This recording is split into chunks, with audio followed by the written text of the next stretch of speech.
Salut à tous, c'est Pokapi et aujourd'hui on va parler de l'UPC Terrapagos. Alors oui, nouveau décor, voilà, je m'adapte, je vis avec mon temps, donc oui, j'ai changé. Peut-être pour une seule vidéo, peut-être que j'essaierai de le rendre un peu plus attractif. Je sais que c'est pas très agréable pour vous de voir un mur blanc derrière moi, mais bon, j'espère que vous allez me pardonner. C'est pour un temps limité et vous allez voir, je vais essayer d'incruster 2-3 images à droite à gauche pendant que je parle. Des choses à regarder dans cette vidéo. Mais avant de commencer, voilà, je voulais vous remercier. Ça fait 2 semaines maintenant que j'ai commencé cette chaîne YouTube et je vois que je fais généralement 70 vues par vidéo. C'est plutôt énorme, je m'attendais pas à faire autant. Honnêtement, merci à ceux qui prennent le temps de regarder mes vidéos jusqu'au bout. Merci aussi à ceux qui me laissent des gentils commentaires en dessous de mes vidéos. Voilà, ça me fait vraiment très plaisir d'avoir vos retours. Et n'hésitez pas à vous abonner et à liker et commenter les vidéos. Voilà, ça m'aiderait énormément. Je sais que c'est une toute petite action, mais ça peut changer vraiment beaucoup de choses, croyez-moi. Et back to the sujet du jour, on va parler de l'UPC Terrapagos. Et l'UPC Terrapagos, c'est évidemment le gros coffret que tout le monde attend pour cette fin d'année 2024. Ça fait quelques années maintenant qu'on a l'habitude de voir ces coffrets. C'est arrivé avec Célébration pour les 25 ans de Pokémon. C'était un coffret incroyable avec, si je dis pas de bêtises, 16 boosters Célébration et peut-être 8 ou 10 boosters de série style Règne de Glace à l'intérieur. Il y avait aussi 2 cartes promo Gold et 2 cartes promo métalliques qui étaient juste magnifiques pour être honnête, voilà, de réédition du set de base notamment. Et c'était un coffret avec une valeur ajoutée incroyable, et d'ailleurs c'est aujourd'hui celui qui coûte le plus cher. On est généralement autour de 700 € pour ce coffret. Ça fait longtemps qu'il est stabilisé à ce prix, mais ça reste le coffret le plus beau et le plus cher de ce style. Et Pokémon Company nous a refait le coup quelques années plus tard avec le coffret, si je ne dis pas de bêtises, le coffret Dracofeu en premier. Un coffret avec 3 cartes promotionnelles de Dracofeu qui étaient tirées de la version japonaise de Zénith Suprême que nous on a eu en promo du coup. Et c'était un coffret qui était magnifique avec du coup ça devrait être des boosters Zénith Suprême à l'intérieur. Non, je sais pas. Je vous afficherai le contenu du coffret, comme ça vous voyez un petit peu ce qu'il y a à l'intérieur. Il me semble que c'était pour Zénith Suprême ce coffret. Et rebelote, du coup, on a eu le coffret de 151. On a eu droit à une carte de Mew X alternative qui était magnifique. On avait le Mewtwo en AR qui était également très très beau. Et on avait la promotionnelle métallique de Mew. Voilà, ils nous ont remis une carte métallique pour l'occasion. Et à l'intérieur, c'était, si je dis pas de bêtises, 16 boosters de la série 151.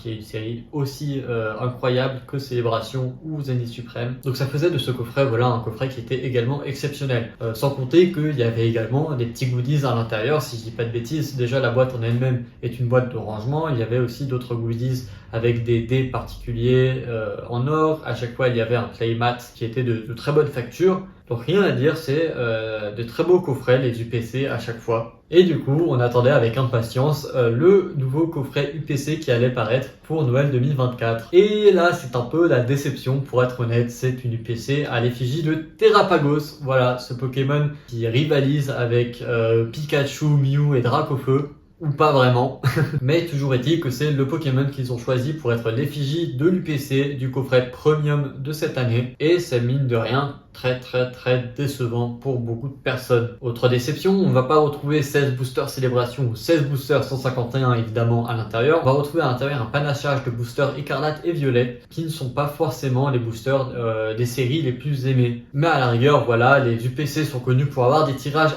relativement mauvais, même si on peut avoir de la chance de temps en temps. Du coup, c'est pas forcément pour l'ouverture ou pour les boosters qu'on ouvre ces coffrets, mais c'est également pour les cartes promotionnelles. Et là, nouvelle déception. Voilà, les cartes promotionnelles, vous l'avez vu, ce sont des cartes Terra Crystal de Pokémon dont plus ou moins tout le monde se fiche. Ils sont moins nos Dracofeu V, VMAX et V-Star alternatives qu'on avait trouvé dans des UPC précédentes. On n'a pas non plus de Mewtwo AR ni de carte Gold de Pikachu. Non, là, il faudra se contenter de simples full art Terra cristallisé. Et là, c'est vraiment la douche froide en fait. Puisque pour 150 €, vous n'aurez globalement, à part pour le plaisir de la collection, aucun moyen de rentabiliser cet achat. Tout simplement, c'est un achat inutile, c'est un achat, une perte sèche pour toute personne qui ouvrirait ce coffret en vérité. Et pour être honnête, je ne suis même pas sûr qu'ils se vendent très très bien. Alors ça va dépendre aussi du stock. Si c'est un tirage très très limité sur ces coffrets, évidemment qu'ils vont se vendre et qu'ils seront rapidement en rupture de stock. Mais si on a des stocks monstrueux, souvenez-vous, l'UPC Mew et l'UPC Dracofeu, on les a retrouvés pendant très très très longtemps à des prix retail. Même sur Vinted, sur Facebook, sur eBay, on a retrouvé ces coffrets pour quasiment le prix de vente en réalité. Et même quand ils étaient plus chers, ils dépasseraient rarement les 200 € pendant très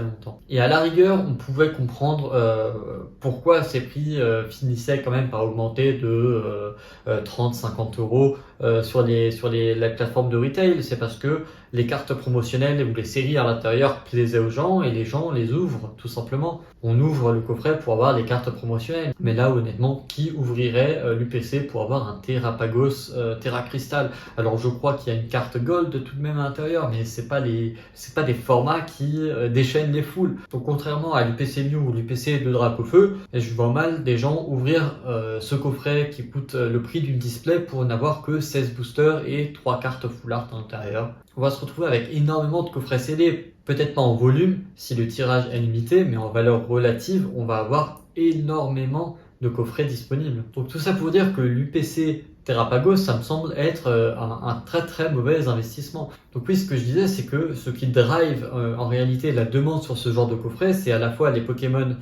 qui en sont à l'effigie et les séries qui sont proposées à l'intérieur. Or là, pour l'UPC Terrapagos, on n'a ni l'un ni l'autre et on risque de se retrouver avec un coffret encombrant que certaines personnes vont quand même vouloir acheter. Évidemment, il le faut pour la collection. Certaines personnes se diront qu'il y a peut-être un investissement à faire, qu'on peut le retrouver pour pas cher et que même s'il augmente de 20 €, 20 € ça fait déjà 2 heures de SMIC. Donc mine de rien, ça peut intéresser certaines personnes d'investir à l'intérieur. Mais pour le consommateur lambda, ce coffret n'a strictement aucun intérêt. Bon, le coffret scellé, il est pas moche, mais bon, si on veut une illustration de Terrapagos en scellé, on va prendre plutôt le TB de EV7 qui, elle, met ce Pokémon à l'honneur et qui est largement plus petite. Enfin bon, je vais arrêter d'en parler parce que ça fait longtemps qu'on est sur ce sujet, mais c'était une vidéo pour vous dire, je m'interroge vraiment sur la stratégie de Pokémon Company. Le coup qu'a fait Pokémon Company là-dessus, puisque en réalité, on va se retrouver avec une série hyper hype avec EV8,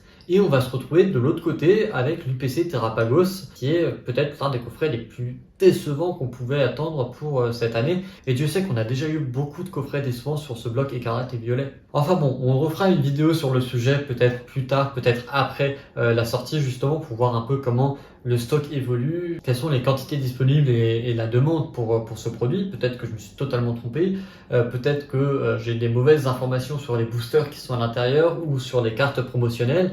En tout cas, c'est ce qui semblait transparaître, mais je n'ai aucune certitude évidemment. Avant d'avoir ouvert le coffret, je ne peux pas vraiment le dire.